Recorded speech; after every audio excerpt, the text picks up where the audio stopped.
Hermanos, querida iglesia, bienvenida. Qué bueno poder cantar verdades, ¿no? Dice, no hay fortaleza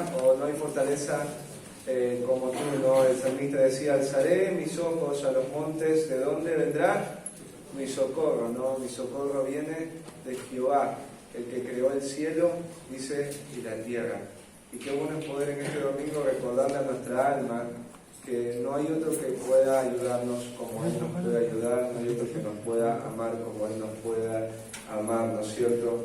Qué bueno es poder tener su palabra y conocerle. Bueno, y esta mañana tenemos un invitado especial, vamos a recibir a Carlitos Zapata de la IBM de San Justo, ¿sí? Es mi hermano en Cristo y también mi hermano de sangre, ¿no? Cuando ponía a pensar en lo que es la gracia, es bueno ver cómo el Señor rescató a mi hermano, ¿no? Te rescató, Ñaño, ¿no? Igual que nos ha rescatado a todos nosotros. Y Él ha puesto un cántico nuevo, ¿no? Y Él nos da una nueva vida. Y como dice Efesios, nos da buenas obras para que caminemos en ellas. Bueno, ustedes saben, ahí estén orando por el Carlitos. Él sigue con este sueño que solamente es un sueño que viene de Dios, de ir a Francia y poder fundar iglesias en donde se conoce el misionero, el cementerio de los misioneros, le dicen a veces a Francia, ¿no? Así que él va a ser el misionero que no va a morir. Así que, bueno, Carlitos, que el Señor te use. Sí. Bueno, muy buenos días, hermanos, ¿cómo están? Que el Señor los bendiga. Buen día. Realmente es lindo poder compartir la palabra de Dios. Cada vez que vengo acá veo al Señor obrando en cada uno de ustedes. Y es lindo ver cómo la obra de Dios. Ahí justo cantaban una de las partes de la canción que decía, gracia que me levantó. ¿Sabes? Ahí en Tito capítulo 2,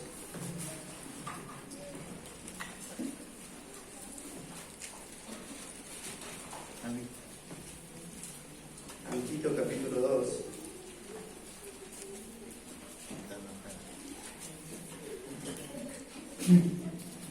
el apóstol Pablo en el verso 11 le dice a Tito, porque la gracia de Dios se ha manifestado para salvación a todos los hombres, enseñándonos que renunciando a la vida de impiedad y a los deseos mundanos, vivamos en este siglo sobria, justa y piadosamente, aguardando la esperanza bienaventurada y la manifestación gloriosa de nuestro gran Dios y Salvador Jesucristo. Pablo le escribe esta carta a Tito con el propósito de demostrarle cómo tiene que administrar la iglesia. Y le va a dar va a hablar de todos los grupos de la iglesia, va a hablar de los ancianos de la iglesia, refiriéndose a los hombres mayores, va a hablar de las mujeres de la iglesia y cómo el ministerio de mujeres está, va a hablar de los jóvenes de la iglesia. Y por último va a concluir diciendo que todo esto tiene como propósito de que el pastor dirija a la iglesia para que adorne la gracia de Dios, para que cada persona viva conforme a lo que le agrada a Dios. Y Pablo va a dar la razón y dice, porque la gracia de Dios lo que hace es enseñarnos. El momento en que nosotros creímos, la gracia nos hace abandonar nuestra vida que era solamente para nosotros y nos enseña ¿qué? A renunciar a la piedad y a los deseos mundanos y a que vivamos en este siglo sobria, justa y piadosamente. Esa es la gracia de la cual estábamos cantando, esa es la gracia que nos deleitamos. Una gracia que al manifestar yo o al decir que soy creyente, esta gracia está operando en mi vida continuamente. Está operando en santificación continua, en que cada día abandonemos esos deseos mundanos y deseos que no son piadosos. Sabes, la vida cristiana muchas veces es asemejada con una carrera. Creo que es una de las metáforas que utiliza varios de los autores de las Escrituras para hablar de la vida cristiana.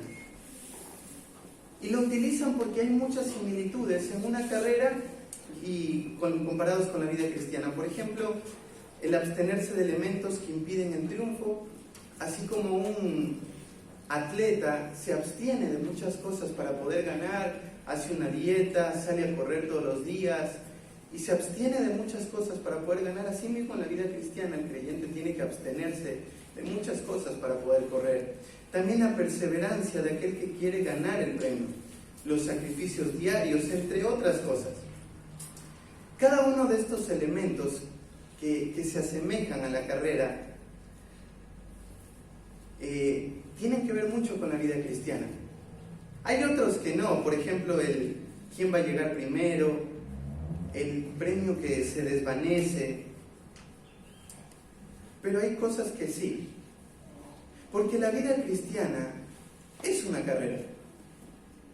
Es una carrera cuyo único fin es llegar a la meta, cuyo único deseo es terminar bien esta carrera.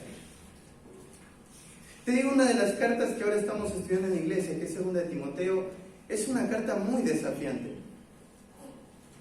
Y es muy desafiante porque la escribe un hombre encerrado en una cárcel. Esta cárcel no era como la prisión domiciliaria de Hechos capítulo 28, sino que era una cárcel donde él no tenía acceso a nada. Estaba tirado en un pozo y ahí escribió esa carta. Y no es una carta de dolor ni de tristeza, sino es una carta de fidelidad. Es una carta de un hombre que vivió toda una carrera, toda una vida queriendo agradar a Dios. Una carta donde cuando tú la lees hay muchos sentimientos encontrados.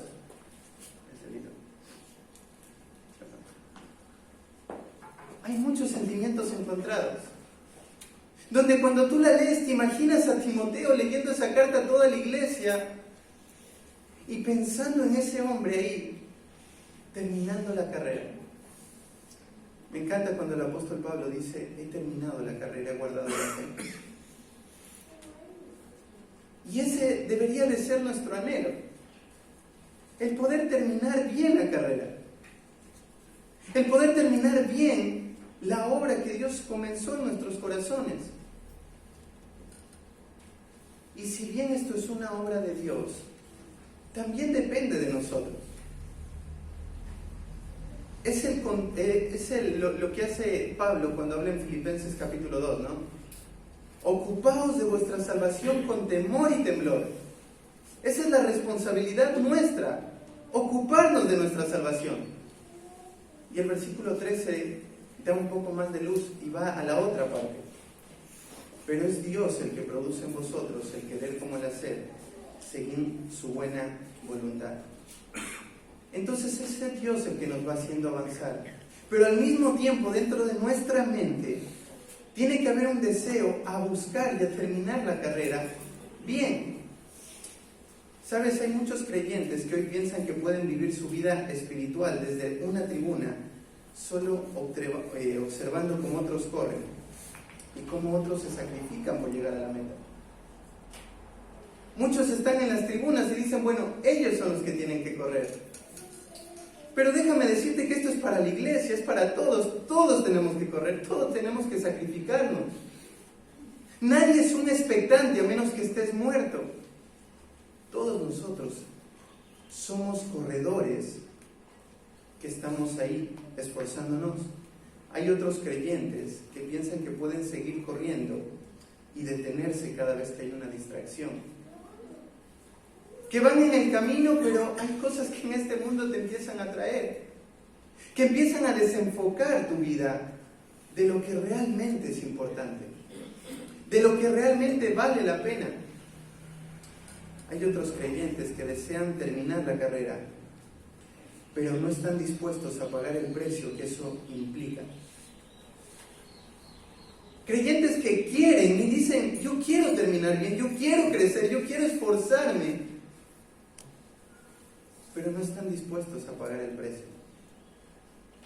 No están dispuestos a hacer todo el sacrificio que eso implica. Otros creyentes que han sido seducidos por los placeres de este mundo y se han detenido en su carrera. Creyentes que han empezado a vivir pensando que este es el todo. Pensando que esta tierra es lo real, perdón que vuelva a repetir la palabra, lo tangible. Pero déjame decirte que esto es muy irreal. Esto un día se va a terminar. Todo lo que trabajes acá, un día se acaba, se termina. Por ejemplo, otra vez hablábamos con alguien, le ponía el ejemplo de Messi.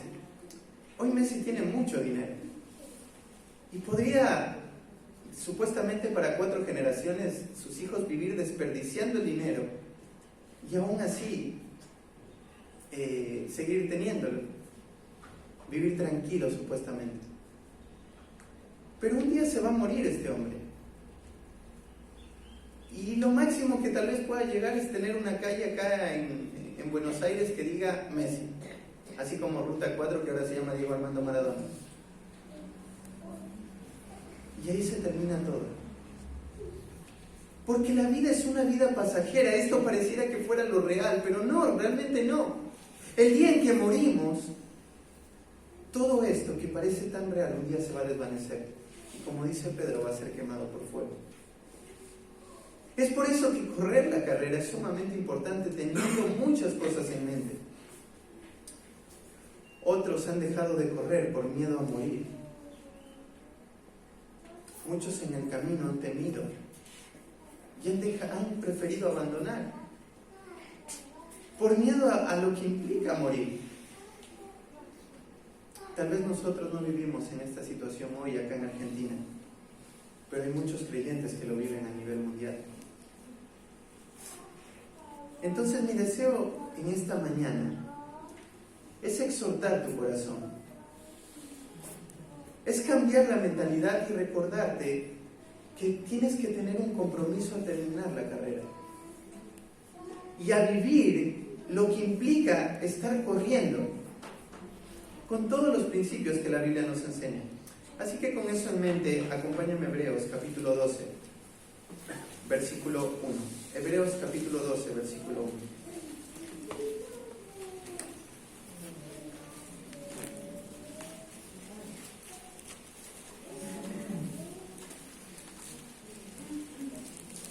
Dice así, Hebreos 12, 1. Por tanto, nosotros también, teniendo en derredor nuestro tan grande nube de testigos, despojémonos de todo peso y del pecado que nos asedia y corramos con paciencia la carrera que tenemos por delante. Hace unas semanas atrás estuvimos estudiando Hebreos capítulo 3, así que tienen ya más o menos una idea de la carta, pero déjame decirte algunas cosas para recordar. La carta a los Hebreos fue escrita primordialmente para exhortar a los creyentes, para cambiar la mentalidad de los creyentes. Ese fue el punto central de la carta de Hebreos. Y cada parte que vas a leer de esto es una exhortación para nosotros, para la iglesia que estaba acá representada, una iglesia mayormente de judíos. Así que lo que va a hacer el autor tiene varios propósitos en mente, pero este sería el general: exhortar a la iglesia. Y va a utilizar varias cosas, entre ello la comparación entre los sacrificios o las provisiones imperfectas e incompletas del Antiguo Testamento y el sacrificio perfecto, completo, que satisfizo la ira de Dios mediante la muerte de Cristo. Esto lo va a hacer todo el tiempo en la carta, va a hacer esas comparaciones. Ahora, ¿por qué el autor hace esa comparación? ¿Cuál es el punto? Bueno, es que el autor quiere que como creyentes entendamos algo. Y es que la vida cristiana depende de algo muy importante. Y es nuestra forma, nuestro enfoque de cómo miramos a Cristo. Por eso en el versículo 2 de Hebreos 12:2 dice: puesto los ojos en Jesús, el autor y consumador de la fe, el cual por el gozo puesto delante de él sufrió la cruz, menospreciando el oprobio, y se sentó a la diestra del trono de Dios. Considerad aquel que sufrió sufrió tal contradicción de pecadores contra sí mismo, para que vuestro ánimo no se canse hasta desmayar. Esto va a ser constante en la carta de Hebreos.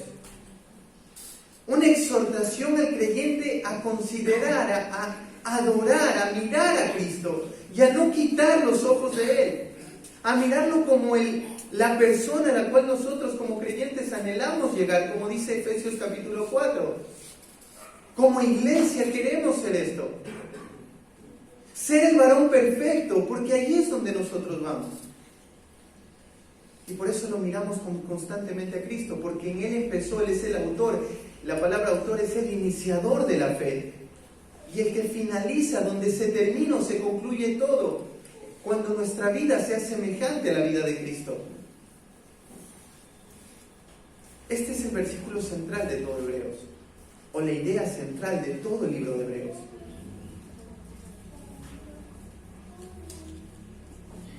Los lectores o las personas que están leyendo esta carta eran personas que después de su conversión inmediatamente ellos empezaron a sufrir con denuedo y paciencia por amor de Cristo. Era una iglesia bastante preciosa. Si tú miras las cosas que el autor exalta de esta iglesia, son cosas muy lindas. Era una iglesia sana, evidentemente por toda la doctrina que esta carta contiene. Era una iglesia que conocía mucho de la Biblia y mucho del Antiguo Testamento. Hebreos es considerado el comentario de Levítico, así que era una iglesia bastante sana. Era una iglesia muy amorosa, una iglesia que se entregaba los unos a los otros. En Hebreos 10 dice que ellos sostuvieron gran combate de padecimientos, asumieron fielmente la responsabilidad de sufrir acusaciones, reproches, menosprecio, pérdida de bienes por causa del Evangelio. Acompañaron a los esclavos, a los creyentes que estaban siendo capturados.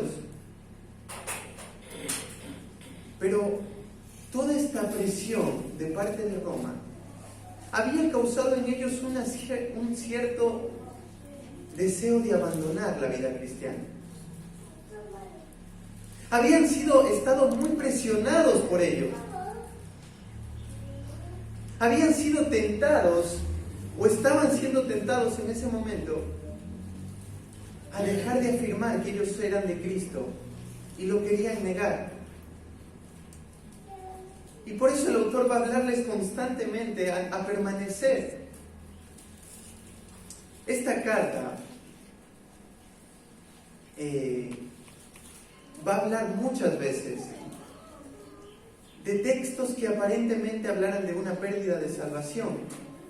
En esta carta se afirman los grandes pensamientos de las iglesias pentecostales, porque hablan de si permaneces fiel, si haces esto, cuida tu salvación tan grande. Y casi muchos textos hablan de eso y aparentemente hablara de una pérdida de salvación. Pero ¿cuál es el enfoque que nosotros queremos tener en frente a estos textos? Bueno, el enfoque es que un creyente verdadero y genuino va a permanecer fiel hasta el día de su muerte. Va a terminar la carrera y va a poder ser santo como Cristo es santo. Eso es lo que va a pasar con un creyente fiel y con un creyente verdadero. Porque aquel que empezó la buena obra en nosotros la va a culminar hasta el día de Jesucristo. Esto no significa que el creyente no tenga luchas, ni que no tenga caídas. Solamente digo que en el tiempo el creyente va a permanecer.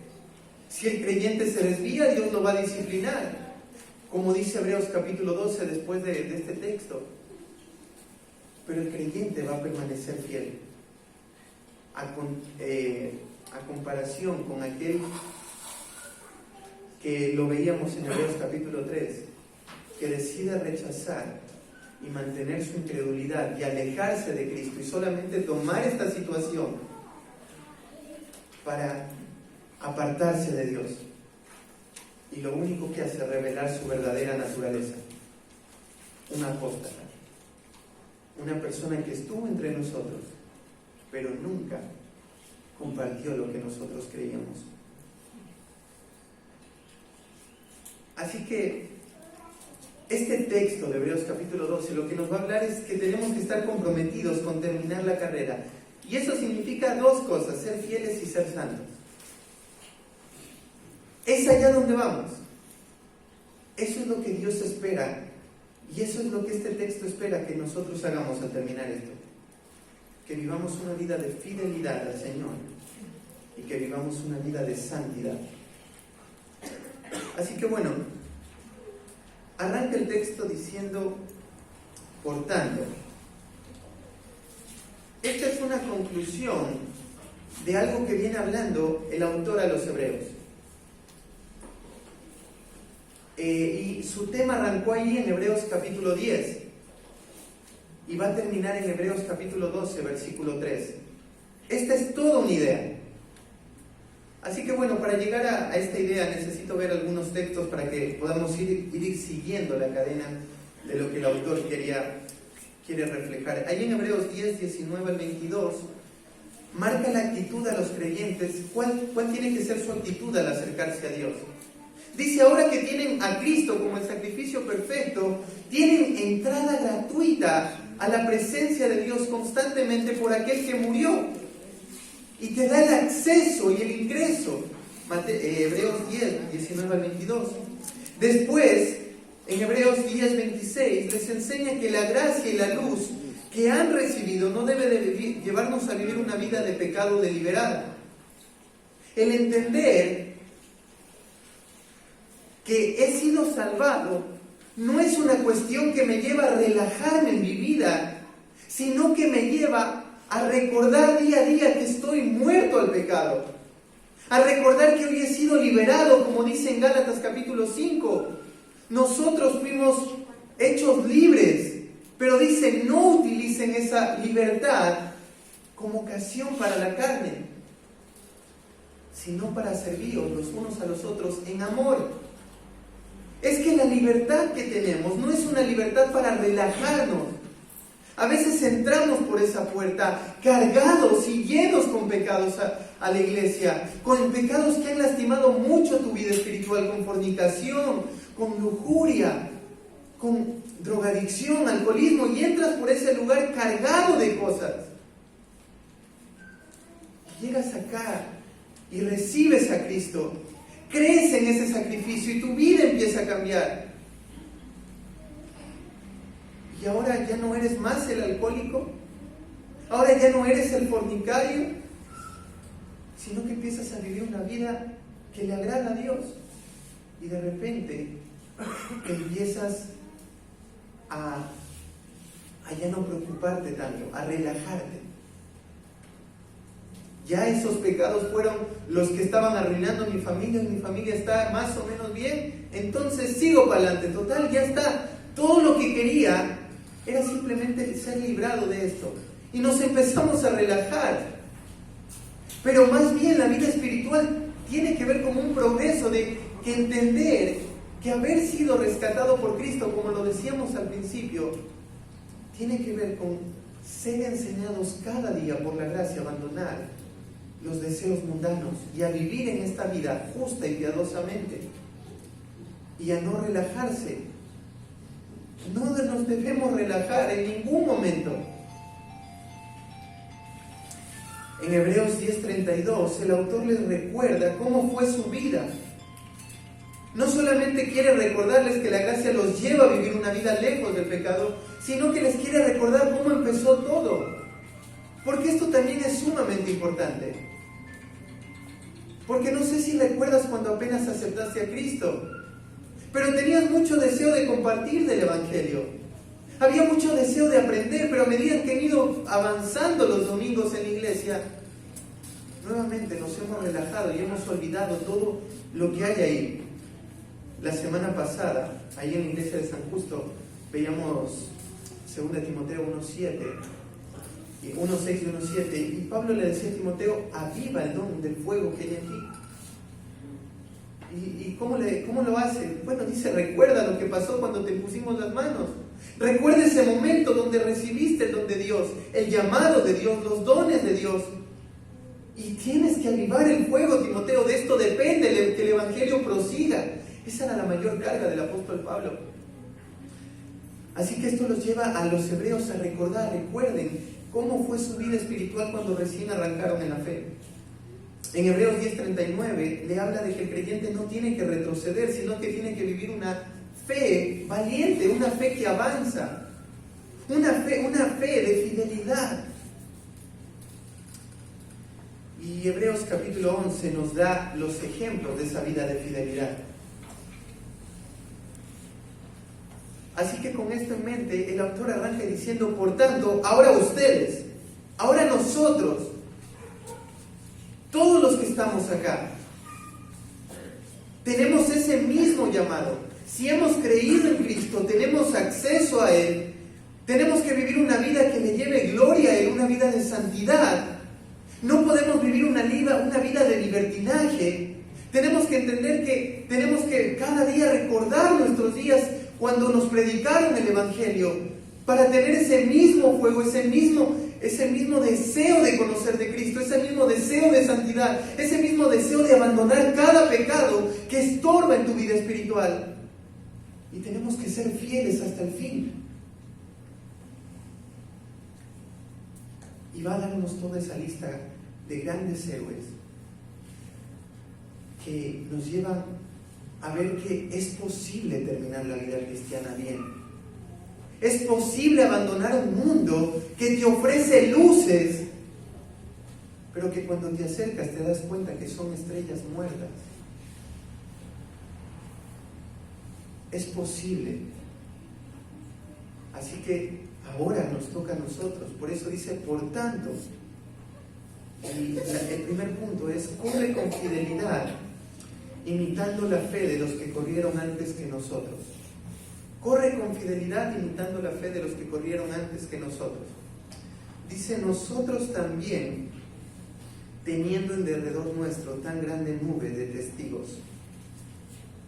Como te decía, el autor venía hablándoles a ellos, pero ahora dice nosotros, todos, incluyendo el escritor de esta carta, dice todos, teniendo en derredor nuestro. Esta palabra en derredor tiene que ver con estar rodeado. Se utiliza ahí en Marcos 9:42 cuando habla de atar y tener algo envuelto en una piedra. Dice, estamos envueltos o rodeados por una gran nube de testigos. Cuando habla de una gran nube de testigos, está hablando de la cantidad de personas que hablaron en Hebreos 11. Pero evidentemente no son todos, son una pequeña parte de esa gran nube. Son una pequeña parte de todos esos ejemplos que nos muestran que es posible terminar la carrera y vivir una vida de sacrificio al Señor, una vida de fidelidad.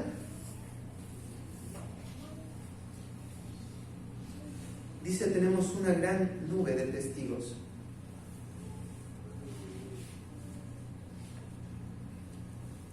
Esta palabra testigos es la palabra mártires. Se utiliza muchas veces en la Biblia y de muchas formas. Pero el martirio es una vida de fe. Estos testigos, estas personas que hoy están alrededor nuestro, que son el incentivo para nuestra vida espiritual, fueron personas que terminaron la vida en martirio, una vida de fe.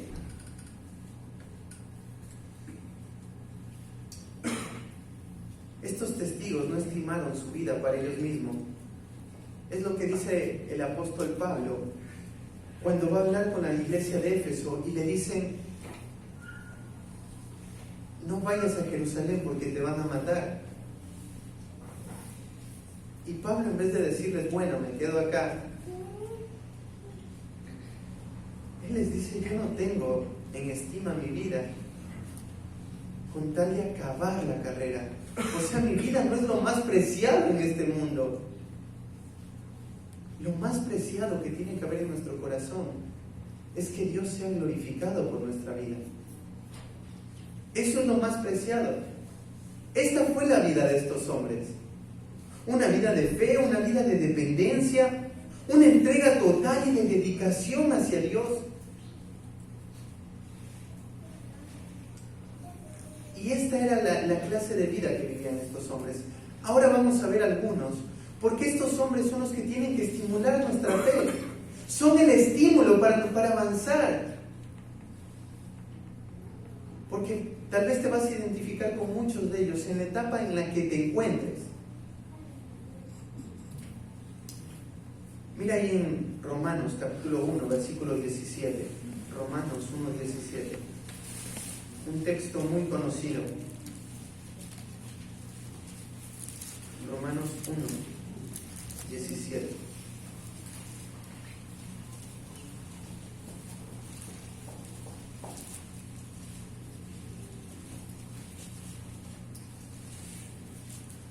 Dice, en este caso se está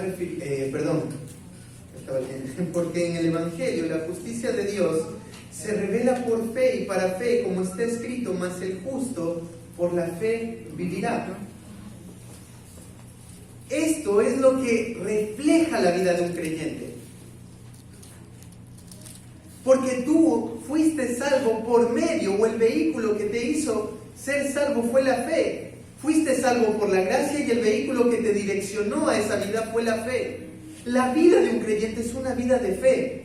Una vida que confía continuamente en ese Dios para cada momento, para cada ocasión, cada circunstancia de nuestro corazón. Este texto es vital para cada creyente porque este texto refleja la vida de estos hombres de Hebreos capítulo 11. Eran hombres que vivían por la fe. Esto no es un concepto místico, ni tiene que ver con una persona vive por fe, recibiendo recursos de afuera, como vive por fe, yendo a trabajar cada día. Todos los creyentes vivimos por fe, que es un depósito de nuestra vida, entendiendo que en Él hay verdadera seguridad y confianza y esperanza, en Dios, en Cristo. Entonces mi vida se deposita en la vida de Cristo. Eso es haber creído en el Evangelio, haber depositado toda mi confianza en aquel que sí puede tener cuidado de mi persona. Entonces mi vida, desde el momento en que la deposité en el Señor y Salvador de mi vida, va a reflejar una vida de fe, una vida que continuamente esté avanzando y dependiendo y confiando en Él. En cada aspecto de la vida. Confiamos en Él cuando llegamos cada mes, entendiendo que Él es el que produce, Él es el que da los recursos. Confiamos en Él cuando le damos chachás a nuestros hijos y vemos que el chachás no le cambia y escuchamos las voces de atrás del mundo que te dicen: ¿para qué le das chachás a tu hijo? ¿Por qué lo corriges o lo disciplinas con vara? ¿No te das cuenta que no tiene cambio? Es que no lo hacemos para cambiar su actitud, porque el que cambia el corazón es Dios. ¿Sabes por qué lo hacemos? Por fe. Venimos acá para escuchar la palabra de Dios, para ser confrontados, y lo hacemos por fe, esperando que al salir de este lugar nuestro corazón sea animado, alentado y exhortado a vivir una vida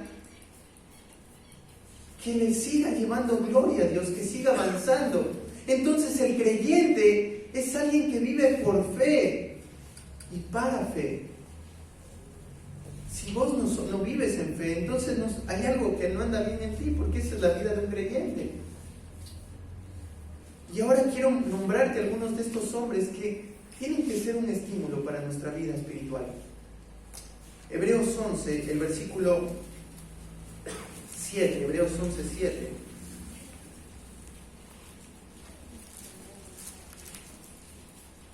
Hebreos 11, 7.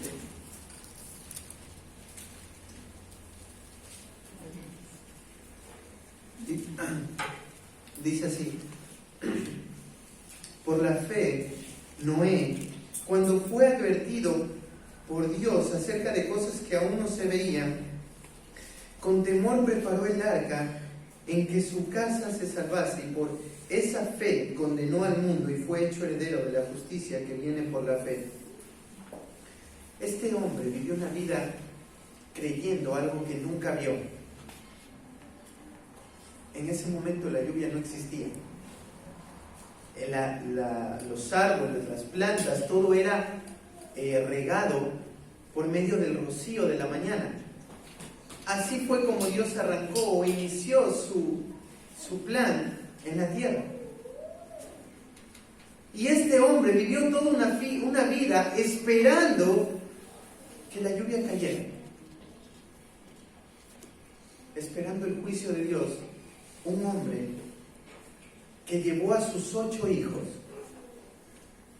a sus 3 hijos, 3 nueras y a su esposa, a estar construyendo esa arca y aguantándose por casi 100, un poco más de 100 años, todos los días escuchando el mismo sermón. ¿Por qué haces eso? Ven a disfrutar con nosotros. Estás loco. ¿Cómo puedes creer que va a venir agua del cielo? Eso es imposible. Ya han pasado muchas generaciones. Qué viejo loco que eres. 100 años escuchando lo mismo y sin un convertido. Porque Noé fue proclamado pregonero de la justicia. Él no solo le predicó a su familia, fue y le predicó al mundo en ese momento conocido y les dijo: arrepiéntanse.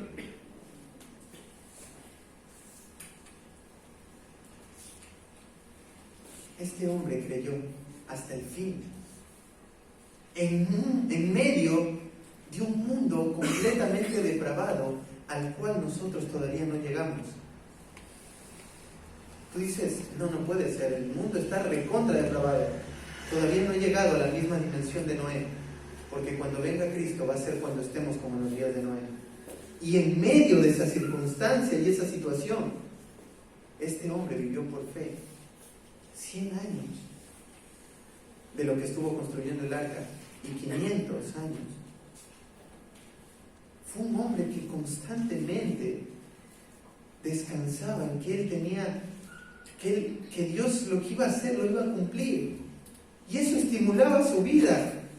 Cada martillazo que daba, cada clavo que ponía, no sé si había clavos o cómo hizo el arca, pero cada material que iba poniendo era un reflejo en su mente de una vida de fe de este hombre. Hebreos 11:8 dice: por la fe, Abraham, siendo llamado, obedeció para salir al lugar que había de recibir como herencia, y salió sin saber a dónde iba. Abraham era un hombre que tenía dinero. Él vivía en una ciudad en ese momento muy poblada, y era una ciudad industrial, donde se hacían muchos negocios. Él tenía dinero. ¿Recuerdan? Tenía muchas ovejas, se pelearon con Lot. Lot no tenía nada, Abraham le dio a Lot. Era un hombre que tenía dinero y una posición económica bastante buena.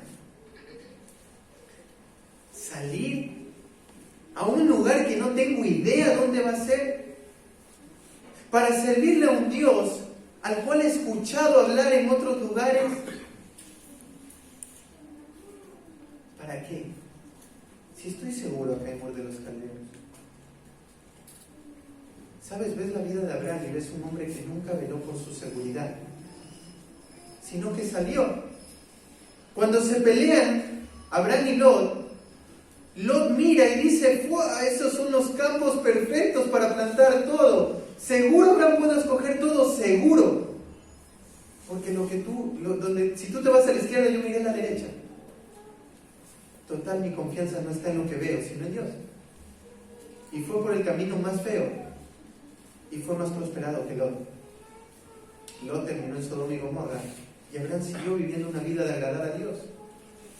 ¿Qué llevó a este hombre a hacer eso? La fe. Un hombre que descansaba plenamente en Dios y que tenía el control Dios de todo, que valía la pena morir, si fuera necesario, por aquel que le había hecho un llamado. Hebreos 11:17. Por la fe, Abraham, cuando fue probado, ofreció a Isaac, y el que había recibido las promesas ofrecía a su unigénito, habiéndosele dicho: en Isaac te será llamada descendencia, pensando que Dios es poderoso para levantar aún de entre los muertos, de donde en sentido figurado también volvió a recibirle. Abraham fue estimulado, obedeció a Dios para entregar a su hijo. Y el camino que se pudo haber hecho en 3 horas se hizo en 3 días. Pero este hombre fue con algo en la mente. Dios me lo pidió, yo lo voy a hacer. Muchos podríamos decir, pero es tu hijo. Sí, pero es Dios. Y si Dios me lo pide, lo que sea que me pida, tengo que hacerlo. ¿Por qué? Porque es Dios. Este hombre descansaba en la persona de Dios, en su omnipotencia. Él estaba dispuesto a matar a su hijo. Él no sabía que iba a venir, que había un carnerito allá al lado que iba a aparecer, porque él tenía en la mente: voy a matar a mi hijo y él va a resucitar. ¿Qué lleva a un hombre a no dudar siquiera en clavarle una daga a su hijo solo por obedecer a Dios? ¿Sabes qué? La fe. La fe. Hebreos 11:24.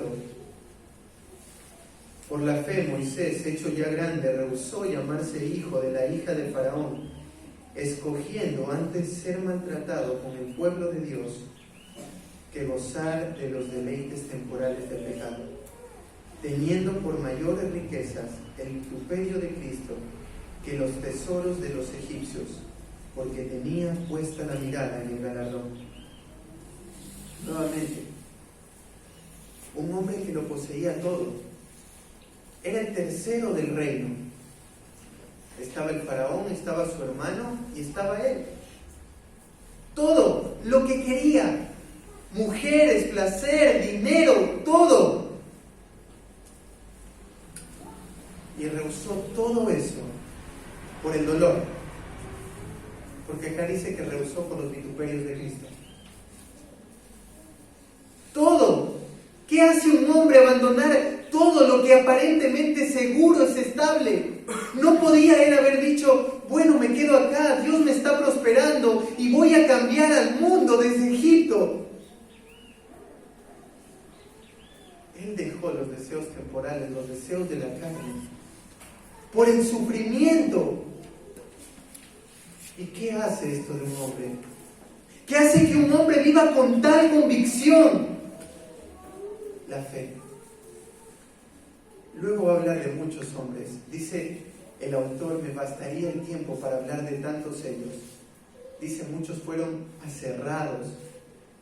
Y el único que tenemos en la historia que sabemos que fue aserrado, significa cortado por la mitad con un serrucho, fue Isaías.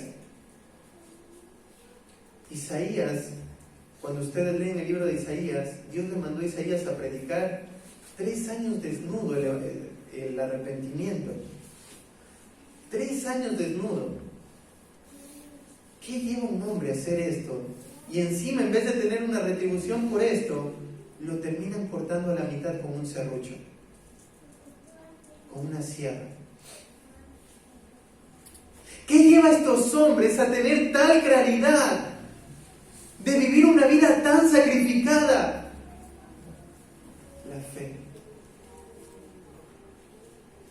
Vamos un poco más en la historia. Juan Calvino. Este hombre tenía piedras en su riñón y estaba muy avanzado. Y cada domingo venía a la iglesia. Y mientras caminaba, las piedras iban cayendo por debajo de él. Y se paraba en ese púlpito y predicaba como que fuera un pibe de 17 años. Y cuando salía de ahí, volvía a su casa.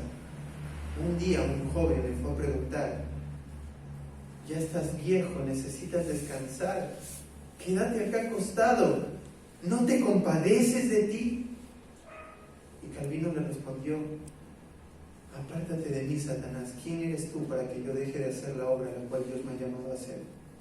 Hasta el día en que mis ojos se cierren, serviré con sacrificio y entrega a mi Dios. ¿Qué lleva a un hombre a hacer esto? La fe. Todos estos son ejemplos para nosotros, para anhelar imitar su fe, anhelar imitar su conducta y su carácter de entrega. Porque estos hombres cambiaron el mundo. Hasta el día de hoy, Calvino, Zwinglio y otros hombres, Lutero, tienen monumentos allá en Europa. Tuvieron una influencia tremenda en un país, en una nación. ¿Qué hizo que estos hombres tuvieran esa influencia? ¿Eran diferentes a vos y a mí? No. Solo tuvieron fe y se sacrificaron día a día por agradar a ese Dios. A veces queremos cambiar el mundo, pero no estamos dispuestos a vivir con esta clase de fe. Queremos alcanzar a Argentina, queremos hacer muchas cosas, alcanzar a nuestra familia aún, alcanzar a nuestros hijos, pero no estamos dispuestos a hacer nada. Porque la fe sin obras es muerta, la fe y la obediencia van juntas. La fe se solidifica, la fe se evalúa o se mira cuando hay obediencia. Esto es por fe. Mira ahí en Hebreos capítulo 6, verso 12. Hebreos 6, 12.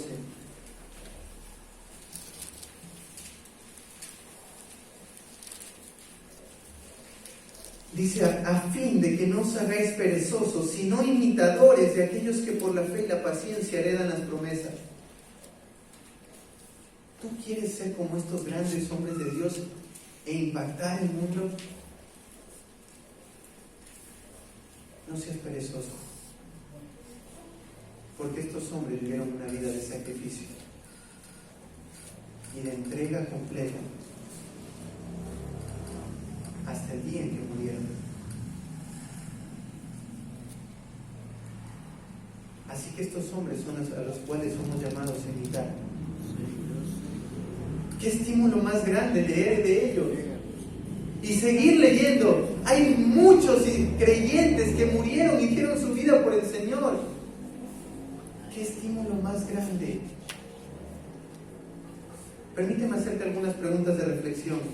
¿Es tu vida un reflejo de fidelidad y valor? ¿Qué hace que tu corazón no anhele vivir esa fe que vivieron estos mártires? La vida de fe es una vida de valor. Nuestra vida no es el mayor bien que debemos cuidar, sino el mayor bien que debemos gastar. Nuestra vida no es el mayor bien que debemos cuidar, sino que es el mayor bien que tenemos que gastar. El segundo punto es: corre en santidad y no dejes que nada te impide llegar al final. Corre en santidad. La siguiente frase o el siguiente tema de Hebreo, de lo que venía hablando, el autor dice: despojémonos de todo peso y del pecado que nos asedia. La palabra despojarse tiene que ver con la idea de quitarse y ponerse, de quitarse algo. Este despojarse es algo muy reiterativo en la Biblia, porque nos enseña la forma de luchar contra el pecado, que ahora voy a dar algunos términos para ir avanzando en esto. Pero antes de hablar del pecado, quiero hablarles del peso que nos asedia. Así que despojarse significa quitarse, no tiene otro significado, es muy simple: sacarte lo que tienes encima. Arranca diciendo: despojémonos de todo peso. El peso tiene que ver con, no lo explica el apóstol o el autor, porque la iglesia sabía que era lo que no es pecado, pero que estaba estorbando en su crecimiento espiritual. Por cuestión de tiempo, miren ahí en 1 Corintios capítulo 7, quiero decirles algunas cosas que son que no son pecado, pero pueden tornarse en algo que no te permite avanzar en la carrera cristiana. 1 Corintios 7:29 dice: pero esto digo, hermanos, que el tiempo es corto, resta pues que los que tienen esposa sean como si no la tuviesen, y los que lloran como si no llorasen, y los que se alegran como si no se alegrasen, y los que compran como si no poseyesen, y los que disfrutan de este mundo como si no lo disfrutasen, porque la apariencia de este mundo se pasa. Primero arranca diciendo, Pablo habla de la bendición y el regalo del matrimonio, y les dice que los que tienen esposa viven como si no la tuviesen. ¿Qué significa esto? ¿Acaso no nos dijo en Efesios que tenemos que amar como Cristo amó a la iglesia y entregarnos por nuestras esposas? Claro, lo que el apóstol está diciendo acá es que ni aún lo más hermoso acá en la tierra, que es el reflejo de la relación entre Cristo y su iglesia, tiene que ser lo que te estorbe en tu crecimiento espiritual, que sería el matrimonio. A lo que quiero llegar es, no puedes amar más a tu esposa que a Dios, nunca, porque esto es muy peligroso. Tu mayor amor es Dios. Luego dice, los que lloran como si no llorasen. Esto es algo que podría llamarte mucho la atención. ¿Cómo lloras sin llorar? Ahí en Levítico, un día a Aarón se le murieron sus dos hijos, Nadab y Abiú, por ofrecer fuego extraño. Y lo normal que un padre haría es llorar. Y Dios le dijo, si tú lloras también vas a morir. Lo que vas a tener que hacer es ir al templo y seguir ofreciendo sacrificios. Este hombre tenía que seguir viviendo con la perspectiva eterna, aún en medio del luto.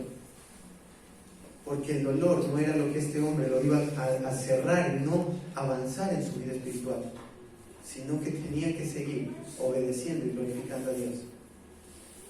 Luego dice los que compran como si no poseyesen, los que se alegran como si no se alegrasen, los que compran y los que disfrutan.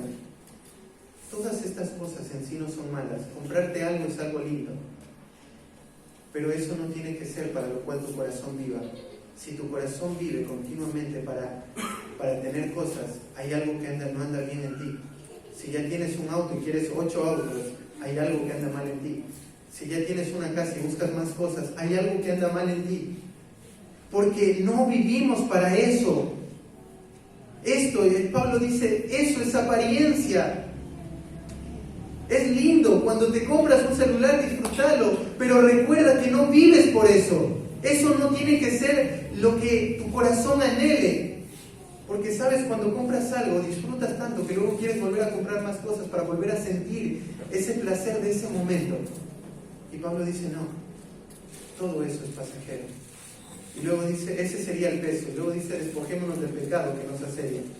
El pecado que nos asedia, la palabra pecado no tiene que ver con las cosas externas, sino con la raíz de tu propio corazón. Y la palabra asedia tiene que ver con que el pecado es engañoso, que intenta penetrarse en tu vida por todos lados. Y dice que tenemos que sacarnos ese pecado.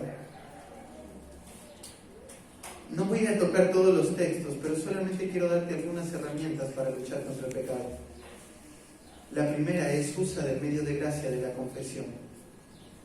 Santiago dice, confesaos los unos a los otros. Esto requiere de transparencia. Vive una vida de confesión. ¿Quieres luchar con el pecado? Utiliza el medio más grande, que es la palabra de Dios. Vive una vida estudiando y siendo exhortado por la palabra de Dios, porque esta va a contribuir en tu crecimiento espiritual. Otro medio de gracia es la oración. Dios te ha dado la oración para someter tu voluntad a la voluntad de Dios. Y vive una vida contraria a lo que tu pecado te clama. Por ejemplo, Pablo da un ejemplo de cómo luchar con el pecado, de esto de despojar y vestir. El que hurta no hurte más, sino trabaje y dé trabaje para que tenga que compartir con otros.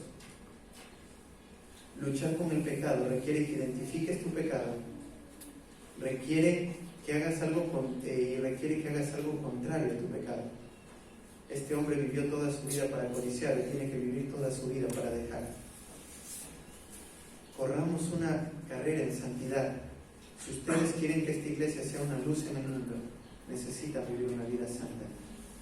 Y el último punto es corramos con paciencia.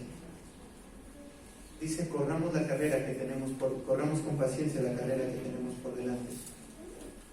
La palabra paciencia, y me encanta como el autor Hebreos termina este versículo, porque vivir toda esta vida requiere paciencia. La paciencia tiene que ver sufrir sobre circunstancias adversas por mucho tiempo. Decía un autor, y con esto termino, no es la paciencia del que se sienta y agacha la cabeza sintiéndose derrotado, presto a soportar hasta que pase la tormenta que se avecina sobre él, sino que es el espíritu que puede sobrellevar las cargas por su esperanza inflada y no por simple resignación. No es el espíritu del que se sienta donde le pilla la tragedia, donde viene la tragedia, dispuesto a soportar estáticamente, sino que le conlleva la adversidad porque sabe que está siguiendo un camino que conduce a la gloria. No es la paciencia del que aguarda ceñudamente el fin, sino del que espera radiantemente un nuevo y mejor amanecer. Les pide que sean pacientes, que sufran para terminar bien la carrera, porque vivir estos principios va a traer mucho dolor, va a traer sufrimiento, va a traer obstáculos, van a haber pecados, van a haber personas. Así que sé paciente, que al final de la carrera vas a disfrutar de la promesa y vas a disfrutar de todo el camino que te llevó a ese lugar. ¿Oramos? Padre, te damos gracias, Señor, por este tiempo, gracias por tu amor y por tu palabra. Señor, ayúdanos a vivir una vida comprometidos, a terminar esta carrera en fidelidad, en santidad, imitando a estos hombres, Señor, que vivieron una vida fiel, anhelando la santidad, Señor, y haciéndolo con paciencia. Gracias, Padre, por este tiempo, por tu palabra y por lo que tu palabra va a hacer en esta iglesia. Oramos en el nombre precioso de Cristo Jesús. Amén. Amén.